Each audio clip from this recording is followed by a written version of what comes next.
因為我知道咧，就1999年嘅時候咧，香港電台咧就揀咗影響整個華人世界嘅10首華語歌。咁啊，上海灘當然係其中一首啦。係啊，係啦。咁啊，上海灘咧就係等於係喺上個世紀，哪怕到今日咧，都係影響住成個華人世界。因為佢嘅影響力唔單止係我哋嘅中國人，佢仲係俾到一啲外國人。佢會知道中國歌入邊其中幾首就係上海灘嘅歌。其實上海灘係廣東歌之中，假如你係喜歡聽廣東歌，你通常都會一定識得呢首歌。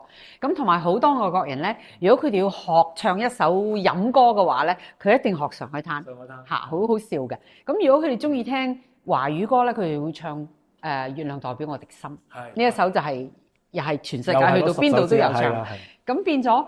呢個係好好彩，因為當年呢個劇集咁受歡迎咧，第一佢拍嘅手法好似拍戲咁樣，同以往嘅電視劇嘅節奏係快好多嘅。電視劇通常咧喺個錄影室度拍咧，佢3個機咁拖來拖去咁，嗰啲節奏比較慢，對白啊咩都比較慢。咁而嗰個故事好吸引，因為係一個三角戀愛，仲係一個可以講話係。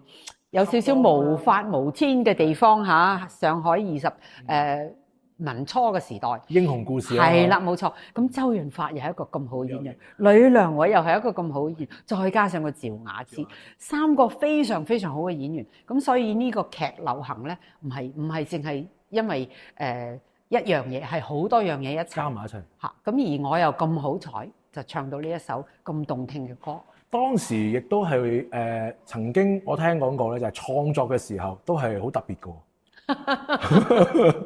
阿輝哥咧，輝哥先寫㗎，係輝哥咧，通常都係咁嘅。佢寫咗調子，咁然之後咧就話俾阿詹叔聽，係嗰個調子係點樣嘅，咁就你填詞啦咁。咁佢兩個咧就合作咗好多年㗎啦，好朋友嚟嘅。咁啊。無線就話輝哥你有3個禮拜，咁輝哥可能好忙啦，咁啊用咗2個幾禮拜，到最拉尾嗰日，佢先打電話，夜晚黑9點幾打電話俾阿詹叔。嗰個調子係咁嘅，mi so la mi so re mi so la do la so do mi re 咁樣。咁啊講咗出嚟之後咧，咁啊最後嗰句咧就話俾阿詹叔聽，聽朝11點葉麗儀錄音。咁詹叔話定一定，聽朝11點，OK 咁，咁佢坐低。諗下，靈感一嚟，20分鐘寫起啦。寫起之後，佢有少少擔心，佢未去過上海喎。呢個1980年，佢未去過上海。打電話俾金融大俠，因為佢係寧波人。查老兄，究竟上海灘有冇浪㗎？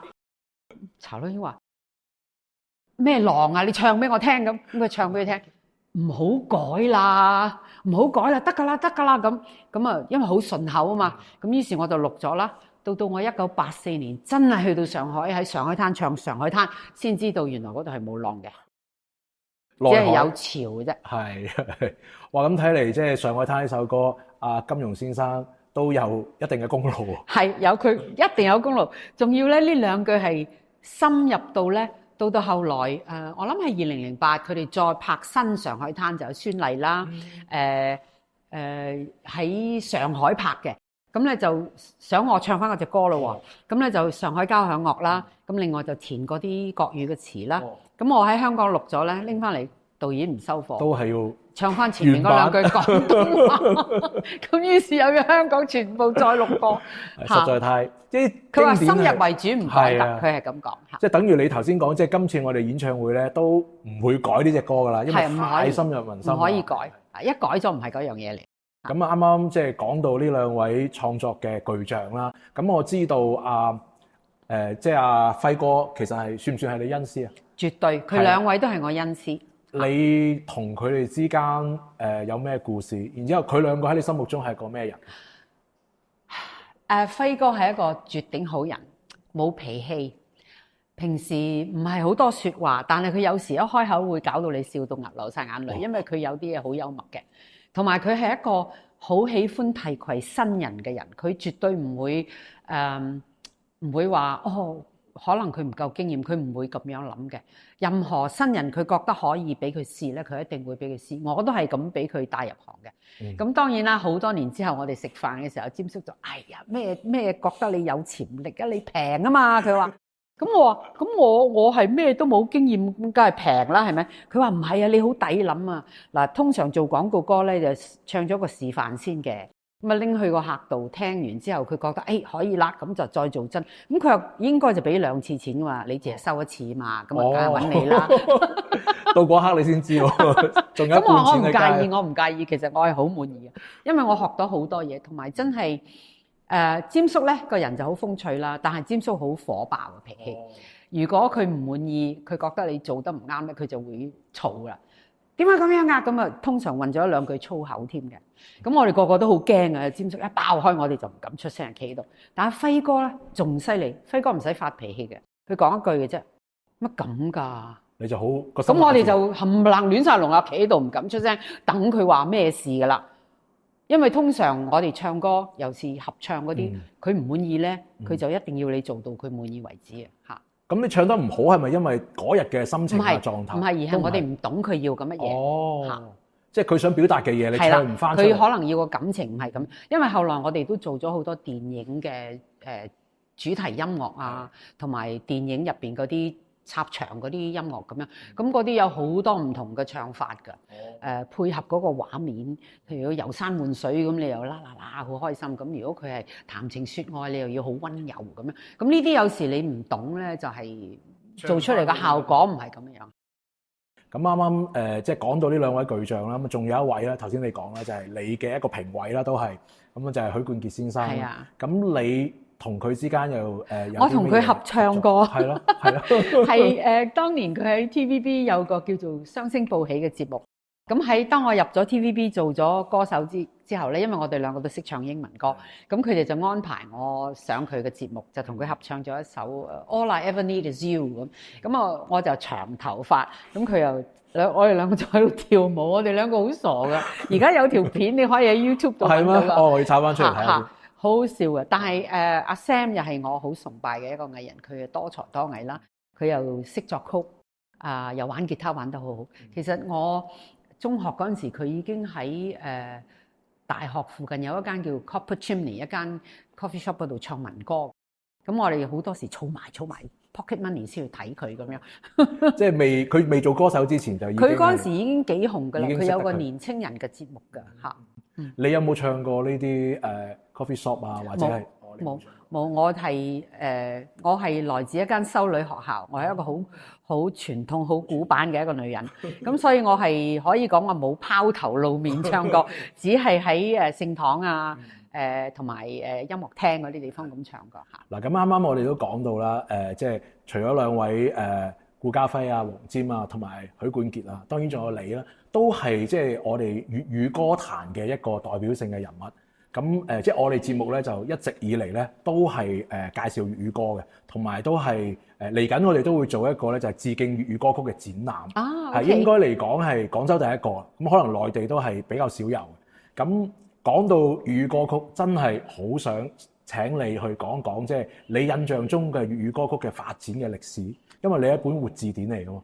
咁你當時係唱英文歌，轉去唱呢個華語歌嘅時候，再唱粵語，會唔會俾人覺得當時會唔會係好娘啊，或者唔夠潮嘅先會唱粵語歌？唔係啦，呢個咧要多謝首先要多謝許冠傑，因為佢呢個雙星報喜嗰陣時咧，佢有一首歌叫做《鐵塔凌雲》，就係許冠文填嘅個詞，個調子就係許冠傑寫嘅，就講佢哋2個出咗門，即係鐵塔凌雲，咁跟住講佢喺外邊嘅花花世界，咁但係個心咧都係想住屋企嘅，好靚嘅首歌。咁佢就喺呢個節目度出咗，咁當然阿 Sam 嘅唱片入邊有啦，咁就改變咗好多人對廣東歌嘅睇法啦。因為原來可以咁文雅㗎，因為呢隻歌之前咧就係最早期嗰陣時咧就係貓王道嗰類啦，鄭君綿啦，後來啊擔翻口大雪茄，沖晒型做經理呢樣嘢啦，梁醒波啦，咁後來咧就有調子啦，咁啊就係麗莎啦，歌愛妹情重，妹愛妹心意，為了心頭緣，連理結相知，只為一水隔天涯。呢個就係嗰陣時流行啦，即係所謂你哋會覺得有少少娘嗰啲，係啦，小調。其實唔係嘅，嗰啲調子係好靚，嗰啲歌詞好有意思。但係我哋讀慣西書嘅人咧，就唔識得欣賞。到後來，許冠傑改變咗呢個諗法啦。咁跟住佢又出一啲都好多好流行。咁跟住顧嘉輝開始寫啼笑姻緣啊，完全改變晒，就將廣東呢可以講粵語流行歌曲提升咗好高嘅地位。即係當你唱《上海灘》嘅時候，我已經好後㗎啦，其實粵語已經係好後，因為74、75年輝哥已經寫啼笑姻緣㗎啦。第一套電視劇係佢嘅嚇。即係當我哋唱呢首歌嘅時候，粵語歌已經係好 pop 㗎啦，唔會覺得係主要都係主題曲。咁有啲人就講啦，即係話粵語歌即係發展到我哋依家啦，可能式微緊啦，或者講甚至乎有啲誇張啲嘅偏激啲嘅話，粵語歌已死啦。咁你覺得即係粵語歌嚟緊會一個咩嘅發展嘅路向？其實呢個唔可以講話粵語歌式微，而係每一代嘅口味唔同咁解嘅啫。我哋以前嗰啲歌詞咧係好容易學㗎，16句嘅啫嘛嚇，第一段4句，第二段4句，中間嗰段4句，最拉尾4句，過門8個巴，跟住翻嚟唱翻中間，再唱翻拉尾16句，全部都係咁嘅套路。係啦，冚唪唥都係一樣咁樣。咁同埋有一樣嘢就係，好似《上海灘》呢隻歌咁，係好容易上口嘅。同埋你一聽咗嗰啲字，你會記得。呢個就係寫詞人同埋寫音樂嘅人嘅功勞。咁但係而家咧，因為可能係我哋生活嘅節奏快咗，呢啲後生仔中意啲好輕快嘅嘢啦。咁同埋而家後生啲翻嚟嗰啲作曲咧，就唔會揀啲好簡單。佢似乎好似想show off 佢作得啲嘢好複雜咁。咁佢啲好多字啊！我記得我學一隻叫做《小城大事》。我印出嚟係1版字，即係咁長，咁我要學咗6個禮拜先至可以記得晒所有啲歌詞。咁犀利！但係我哋以前唔係嘅，唱完差唔多即刻可以唱翻。唱完一次就已經係記翻朗朗上口。呢個係分別，呢個係節奏嘅分別，同埋口味嘅分別。咁而家仍然有好多好多後生仔喺度作緊曲，即係好出色嘅。咁譬如我而家。呢個係我個好享受嘅一個過程嚟㗎。譬如我收咗新歌咁我入去唱片錄音室咧，我會同歐丁玉我監製啦，大家商討一下之後，咁我會唱6、7個唔同嘅版本俾佢揀嘅，即係我嘅睇法同佢嘅睇法，然之後揀到最好嗰啲先要咁樣。最近啱啱做咗隻新歌，係叫做《感恩》。感恩就係呢隻歌哦，咁多先我哋個演唱會個名，就係配合我嗰個演唱會特別寫嘅。咁講翻呢隻歌啦，亦都係我哋嘅主題啦。咁亦都係即係我哋而家年輕人啊，即係成長入邊，其實都會遇到好多嘅唔同嘅一啲嘅困難又好，或者係人生路上邊嘅一啲挫折又好。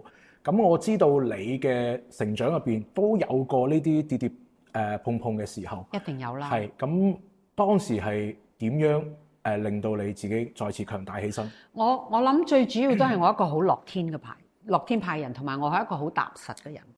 我係唔會即係就算上海灘好紅嗰陣時，我都唔會覺得自己係咩天王巨星。我翻屋企一樣係買餸煮飯，我係嗰類人嚟嘅。好長喎！咁所以變咗我係唔覺得自己，即係當然我做嘢嘅時候有人幫我拎嘢，有司機揸車俾我咁，呢個係為咗方便。平時咧咩嘢都係我自己做嘅，咁變咗我係唔會覺得我係天王巨星，我一定有咁嘅排場，我冇呢樣嘢嘅。你俾個 van 我坐又得，俾個的士我坐又得，我自己揸車都得嘅，我係咁樣嘅一人。所以變咗當我遇到有啲咩困難我要解決嘅時候，我就會用一個好實際嘅方法去諗下，OK 呢件嘢我可以點做呢？同埋我有一樣嘢，我係一直以嚟都係每逢我接到新工作，我一定會100%做落去。我會集中精神去做，我唔會話求其啦。我冇行貨嘅，我做嘢，我個人係咁嘅。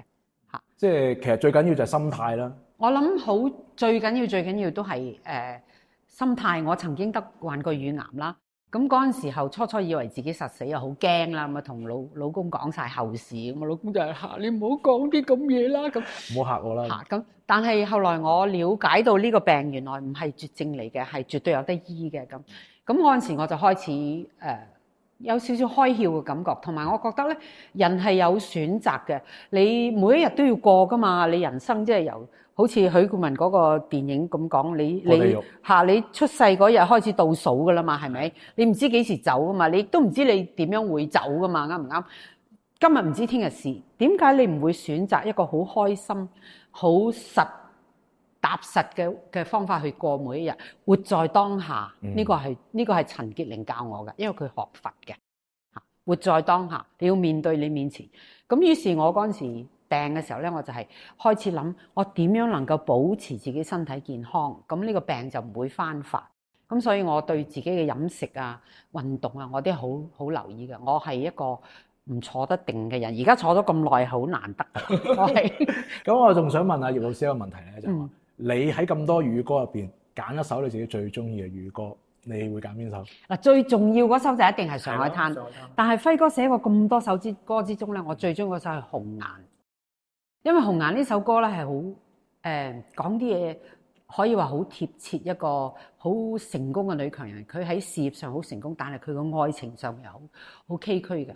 咁好多女人都係咁樣，即係要事業同埋愛情生活作個抉擇嘅時候咧，係好難有個平衡嘅。今次演唱會都會有呢首歌，有，因為唔係賭場，因為賭場就唔唱得啦，因為一開口就無力玩，無力再玩，跟住仲有一句上至嘆，上至咁，賭場咁可以啦，呢首歌我一定要聽啊！